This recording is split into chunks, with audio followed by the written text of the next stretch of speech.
By now, most Americans are well acquainted with the horrors of what is called the deep state, or in more formal terms, the administrative state, or in other terms, the managerial state. Indeed, President Donald Trump has made it a big part of his electoral campaign, as has people in his orbit, to talk about this particular entity, as have more other factions on the right, like libertarians and conservatives that are concerned about the encroachment of government upon private life.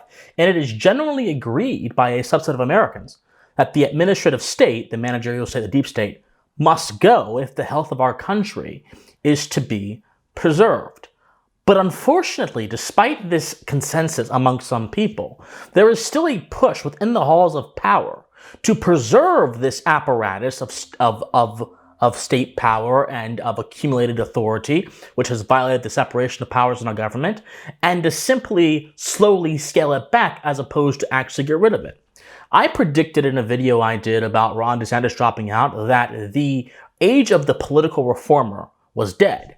And what I was getting at there is that for a very long time, going all the way back to perhaps even Ronald Reagan and perhaps even George Bush Sr., Republican politics has been focused entirely on reformism, as has Democratic politics. We want to reform this agency, reform this program. Few have actually challenged the premise of particular agencies or particular laws and asked the overarching question, do we need these laws or do we need these agencies whatsoever? So if we don't need them, why not get rid of them? Why simply reform them? Well, Donald Trump came along, and what he did was take the question of reform almost off the table, and his presence added a wrecking ball type style of discourse to the political conversation, even if his presidency didn't do quite that, which has killed reformism in politics largely, and has left the door open to more radical alterations. Well, unfortunately, Mike Johnson, through a initiative to simply cut from the FBI and other agencies that have come under scrutiny, is trying to keep reformism alive.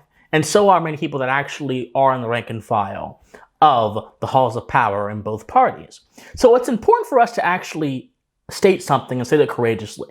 At the administrative state, the deep state, the managerial state, it cannot be redeemed, it cannot be reformed, it cannot be worked with, it cannot be preserved, it can only and must only be abolished. Any attempt to preserve, reform, or help along this apparatus will result in the sure decline, continued decline of our country, and perhaps even the destruction of our republic. I'm not being hyperbolic. I'm not trying to scare you. I am simply looking at the track record of this fourth branch of government and what it has done over the past few decades, and applying deductive reasoning to predict what might happen if things continue to go on how they are. But in order to accept this position, we have to first identify what the administrative state totally is, how it came about, and in what ways it is dangerous to us as Americans. So the administrative state is oftentimes referred to as the fourth branch of government. It is this collection of agencies that have regulatory powers that are much stronger than what is permitted in the Constitution, and that even seem to usurp the functions of particular branches within the Constitution, such as Congress, in terms of their ability to regulate and check on their own regulations and observe their own regulations. And so for a very, very long time, this list of agencies has been building up. The Department of Labor is one example of these agencies. Department of Education is one example of these agencies, and so on and so forth. The FBI, which wasn't created by statute, but was instead created by an order from an attorney general that a president asked him to create. And it just developed into something that eventually became passed into law, so on and so forth. This apparatus that appears to do all the actual administration, and we'll discuss that in a second, in the government, is what is referred to when we talk about the quote-unquote deep state. But there's also a second understanding of the word as well. Beyond the physical agencies that have more power than they are constitutionally permitted to have, and wield it in ways that are just absolutely atrocious and contrary to the founding vision of this country, there are also individuals and classes of individuals that work within these agencies or work close to people who are in these agencies to influence the outcome of a country's political system. This can be people that are big wig financiers, donors like George Soros. This could be people who are simply in the media and who are quite influential. This could be people that simply are head of NGOs, non-government organizations, and they have an axe to grind for a particular special interest, and they are connected with politics. Think about how, for example, there's a connection between the media and the White House and the Pentagon.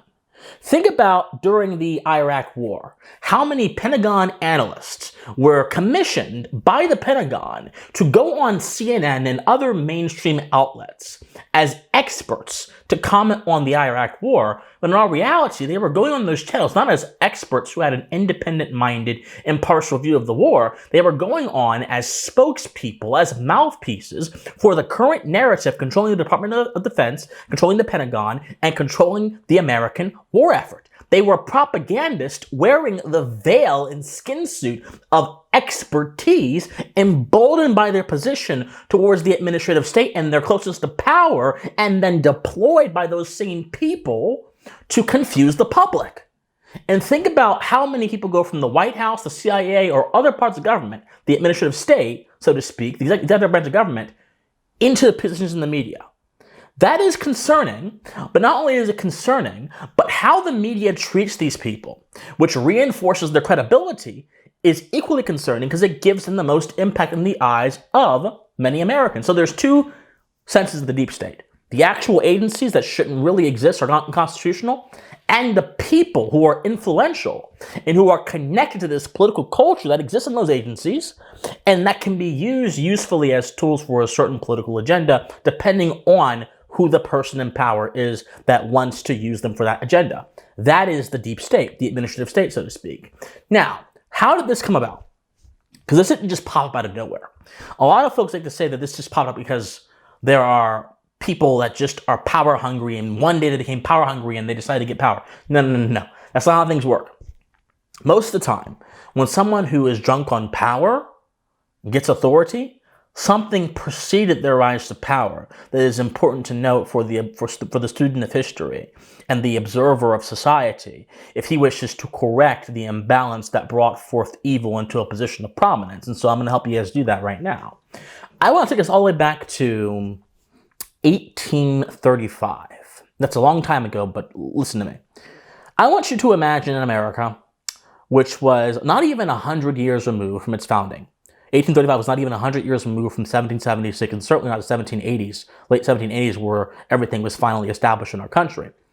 An America that is still developing, an America whose perception of itself, whose identity is largely, compared to now at least, is still decentralized, where community is still at the center of American life, where there's not as much economic opportunity, but there's still a lot of economic freedom, where people are taught about general principles and ideas, and they aren't so connected with the idea of social consciousness, where they are instead indoctrinated into certain perspectives. Imagine an America like that, a pre-industrial type America. And then I want you to imagine that something comes along in this largely agrarian, mostly pre-industrial, mostly localized society, and says to the people in that society, there is a better way of living your life that is going to require you to rethink your life in terms that you may not even know about. In terms that if someone actually were to take a magnifying glass and evaluate the claims of those terms, would realize they are fundamentally anti-American. I am describing the invasion of America by ideas from, at that point, were from Prussia, which is modern-day Germany, that came to characterize both our education system, and then after our education system, came to characterize our political system a few decades later in the 1900s, late 1890s, early 1900s, in the progressive era, where people laboring under the same Prussian premises began enacting policy, expanding government, and giving power to agencies that was not accountable to the traditional manner of separation that the American Republic was constituted upon. Indeed, the Prussian idea of education which one of the big people that was a big thinker behind this idea is called Wilhelm von Humboldt. And Wilhelm von Humboldt basically had his educational theory centered around a few ideas, but one central idea that really stuck out. It's the idea of Wissenschaft, which is a German word. Now, by Wissenschaft, Humboldt simply meant that education should exist for the sake of education, not for the sake of the person being educated. So if a teacher simply teaches for the hell of it, they are following Wissenschaft's idea. If a teacher teaches just to produce research and papers and things like that, they are following Wissenschaft, Humboldt's idea. But to teach the pupil and to have pupil-centered education is not permissible, or it's not advisable under the Prussian idea of education, because Humboldt then goes on to say to the Kaiser of Germany, the king, that education should be separate from the government. But it should be separate from the government because education will actually empower the rule of authority, the rule of the king. It will empower the government if you let it remain independent. So here you have this society collective understanding of education, a rejection of the pupil, and an emphasis on empowering the government. Now, this idea, it enters America very grossly. The University of Michigan was founded on this idea. Several institutions like Johns Hopkins, all of their original founding staff were taught in Germany these ideas. Like a lot of American universities were founded or influenced subsequently by these ideas as the time marched on. So then you get someone like John Dewey who says, education in America must be about social consciousness, not about learning general ideas and principles. In fact, John Dewey is quoted right here as saying that he believes, that I believe, that all education proceeds by the participation of the individual in the social consciousness of the race. I believe that the only true education comes through the stimulation of a child's powers by the demands of the social situations in which he finds himself. I believe that education is the fundamental method of social progress and reform. I believe that every teacher should realize the dignity of his calling, that he is a social servant set apart for the maintenance of a proper social order. This idea about education informs the Progressive Era. The Progressive Era is perhaps one of the most transformative political eras in American history. And what it does is it sets us on a pathway that is directly contrary to the Constitution and leads directly to the administrative state. During the Progressive Era, the Department of Labor, the Federal Trade Commission, all these different agencies were established during the Progressive Era. And then these establishments set the foundation for more agencies to get established later on. And the Progressive Era was united by the idea that the government did not have enough power to make society better because the Constitution restricted it. In his essay, he was an American president, Woodrow Wilson. In his essay, The Study of Administration, he literally said, the time to debate constitutional questions, and I'm paraphrasing, but he meant this, is over. And the time to study administration, how to apply the law and how to regulate for the benefit of society, that time is in. This man became president a few years later, and he enacted a lot of this stuff in his office.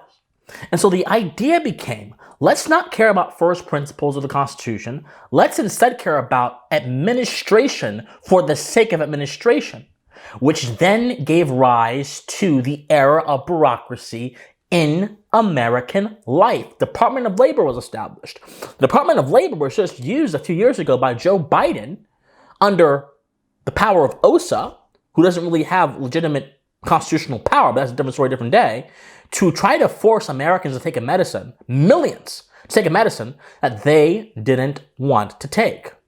I can go on and on and on, all in the name of preserving and protecting safe workplaces, as if the government has the moral legitimacy or the right to tell us what a safe workplace actually is. The Progressive Era brings rise to all these different laws. It brings rise, most folks don't know this, it brings rise to the first Children's Bureau in the world. This Children's Bureau was pushed for by a faction of the Progressive Era called the Maternalist Reformers. And the maternalist reformers were feminists who believed that the government could fulfill the role of caretaker for the woman better than anyone else. And they advocated for a large social welfare state to ensure that the woman was taken care of. This is where the breakdown of the family actually begins, by the way. Not with LBJ, like many people like to say. It begins in the 1900s with the maternalist reformers. And of course, we see how CPS is weaponized against parents that don't want to transition their children. That's not an accident. Because CPS, children's bureaus, the welfare state, these are not neutral entities floating around in space. These are literally regulatory bodies meant to reflect the ideology, a particular ideology, a progressive leftist ideology, an ideology of collectivism and communitarianism that gives no deference towards the family, that is fundamentally against the individual sovereignty, and is fundamentally against the tenets of our Constitution, all in the name of being a protector. That's a different story. Different day. So the ideologies that form the progressive era, especially that of Woodrow Wilson, the idea of the new freedom, set the stage for the New Deal. The New Deal is where the Social Security comes in, things are even more expanded, and right now, virtually, there is no distinction between private life and the government. There is no distinction, and this just keeps getting worse and worse and worse and worse as time goes on. The FBI is created, the CIA is created, the national security state by the 50s is in full swing. Hannah Arendt, it was so in full swing that Hannah Arendt, the philosopher, said that the raison d'etat, the overriding consideration for the government, was actually national security, and that gave it the excuse to do anything it wanted to do. And that's right, whether it be wiretapping people, whether it be using the media to plant false stories, whether it be killing people in foreign countries to affect their elections, all in the name of national security. National security is a new word in the American vocabulary. La sécurité nationale est une notion nouvelle dans le vocabulaire américain. It's really, if I may already interpret a bit, it is the translation of raison d'etat. And raison d'etat, Cette notion de raison d'État n'a jamais joué aucun rôle en Amérique. never played any role in this country. This is a new import. And national security now covers everything. La sécurité nationale couvre maintenant toutes sortes de délits. Interrogation of Mr. Ehrlichman, it covers all kinds of crimes. All formed. And so all these events come together to form what we know today as the administrative state. The idea that administration, buttressed by expertise, not principles, sat on solid ground of the Constitution, should inform how our government instead runs. Well, it's essential to get rid of this administrative state for a few reasons. Some will be obvious to you and some may not. Number one, it violates separation of powers. Particularly, it violates the non-delegation principle. What is that? Well, separation of powers presumes that each branch of government will be co-equal in terms of how they are able to use their authority, and that especially one branch of government will not and cannot accumulate the power that is meant for the other branch of government. So, for example, the executive branch cannot and should not accumulate the power to make law. But with regulations and with these executive agencies, where these regulations have the force of law, they have essentially accumulated the power to make law.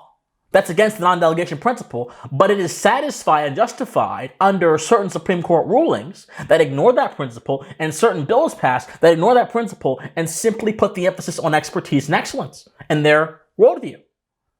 Well, when the separation of powers breaks down, the means of correcting tyranny also break down, which then enabled tyrants to operate in a system that was meant to be kryptonite towards them, but now the system has been nothing more than rather a comfortable place for them because they can always operate under the auspices of us living in a quote-unquote democracy. So for the sake of preserving our constitutional structure, the administrative state must go. But also, there's another principle that informs American life that's quite important. And this is the principle of the public-private separation. The public-private separation goes like this. There are two spheres of life. There's the family and the individual over here, and there's the government over here. These are meant to be separate because these forms of life are of two different orders. The government deals with making laws and dealing with large-scale threats, which in the thinking of the American founding philosophy could not be dealt with by any one individual in their own capacity, which thus necessitated the existence of the government.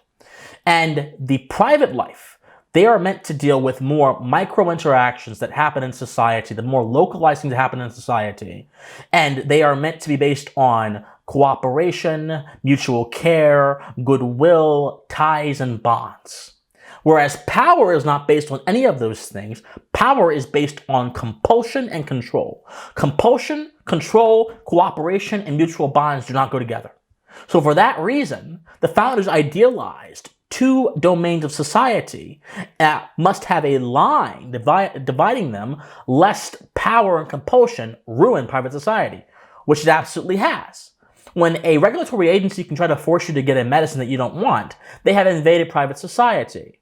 When a executive agency can manipulate the media, as the FBI did in COINTELPRO, to be against you and to harass you, they have invaded private society. When the media acts as the mouthpiece for the government, as the New York Times did during the Iraq War, or as the New York Times just did in saying the deep state is actually cool, or as many news agencies have when reporting things that are just given to them by way of the government, they are not being a free press, which is meant to protect society from those in power. They are simply a paid advocate, a glorified lawyer wearing the skin suit of a free press to deceive Americans.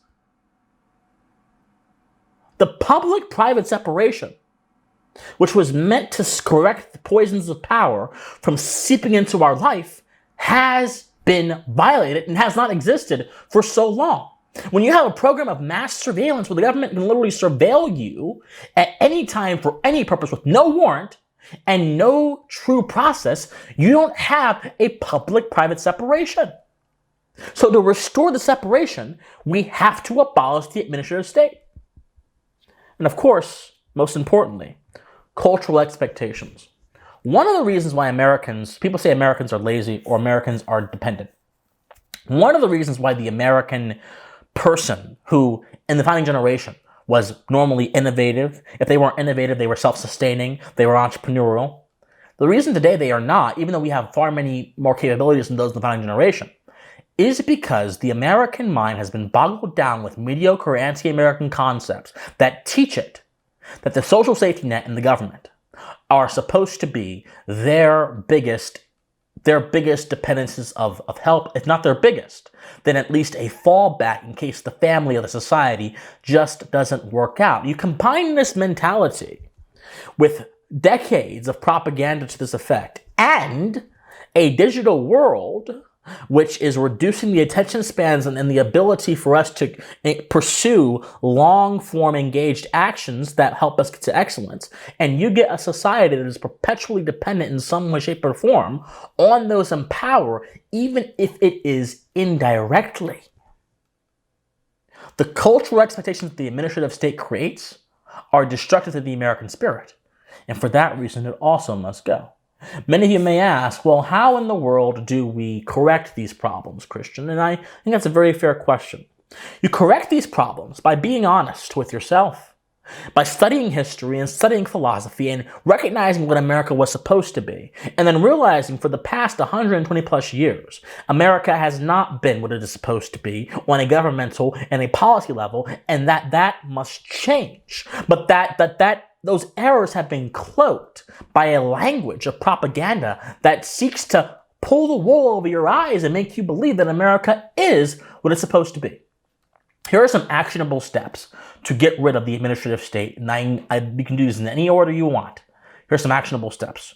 Number one, shut down the CIA. In fact, more practical, the president can pass an executive order getting rid of the designation of civilian classified information, which is basically the CIA has its own classified information designation that it gives when it does its work that is separate from military intelligence. If you do that, the CIA is forced to play by the same rules as any single person. No more killing people or assassinating people with clandestine cover. No more overthrowing people in governments. No more any of that. if you get rid of their personal distinction that they have in terms of being able to classify information. And the president can do this because classified information serves at the behest of the president. That's number one. And maybe abolish it afterwards. Number two, shut down the FBI, no reforms, no cuts, get rid of it, fire people at the top, perhaps even begin launching cases against people who have been proven to use that agency in a politicized way so that they can be locked up and an example can be made of them to everyone else.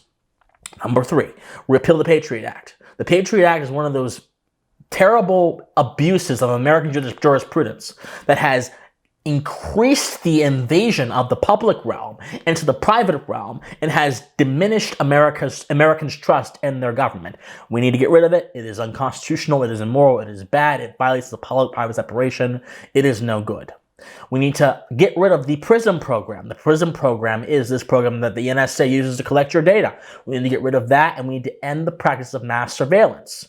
These are just a few steps that we can take. Oh, we can also abolish several agencies. The EPA, Department of Labor, Department of Education. The less agencies there are, the less regulatory burden there is on Americans, and the less ability the executive branch has to abuse its power against you. I can keep going on and on and on and on. But if we were to just take these few steps, the health of this country would be restored to such a great extent that I think that we have a second American Renaissance. But so long as we keep putting our head in the sand and speaking the language, the mediocre language of reform that is antithetical to the origins of our nation, which was not founded on reform. It was founded on extremism and radicalism confined to moral premises, justified by a system of natural law and a justification by moral conscience. The more we push away from that and go towards mediocrity and preserving the status quo and reformism, is the more these powers will continue to increase. They will continue to eat apart our country until there is no America left to destroy or to consume. That reality should scare you. Which is why we cannot reform the administrative state. We must abolish the deep state. For now and forever, no exceptions. My friends, if you like this video, like, share, comment, subscribe, do all that good stuff. Be sure to donate to me if you want to. PayPal, Patreon, locals. My locals is on the comment section down below. My friends, study history, study philosophy, remain morally convicted, and please, you better stay pensive. Bye, guys.